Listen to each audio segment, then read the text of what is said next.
Allez, on va revenir justement en 2024 dans cette 10e édition pour évoquer la flotte, mais qui file sur la toile. C'est le point virtuel Regatta qui est du début de la semaine. Bonjour Sébastien Barave-Savard, comment ça se passe sur la toile justement? Hello, hello, bonjour, bonjour à tous. Eh bien, écoutez, c'est un moment encore un petit peu très intéressant. En fait, il y a beaucoup de gens qui sont en tête. Là, on voit bien sur toute cette ligne-là, on ne sait pas vraiment qui est le premier. On pourrait regarder le classement, évidemment, mais en fait, c'est un petit peu trompeur, évidemment. C'est le plus important, c'est notre position par rapport au système météo. Donc, on voit bien qu'il y a plein de personnes qui sont égalité, sont beaucoup situées sur cette option-là. Mais on a aussi une option plus au nord, voilà, qui est donnée un petit peu perdante, en ce moment sur les fichiers, mais qui est vraiment, vraiment pas loin. Donc pour l'instant, on ne sait pas encore qui va être premier. Et donc on va peut-être se demander, mais où est-ce qu'il ne faut pas être?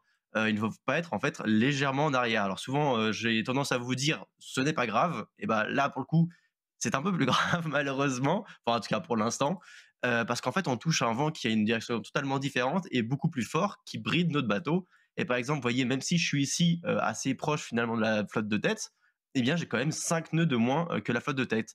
Donc, ça risque de un petit peu s'étirer le peloton et les premiers risquent de partir un petit peu devant. Évidemment, la course est encore longue et il va se passer encore beaucoup de choses. Donc, pas d'inquiétude, mais pour l'instant, ça sent pas trop bon si on est un petit peu à l'arrière de la flotte.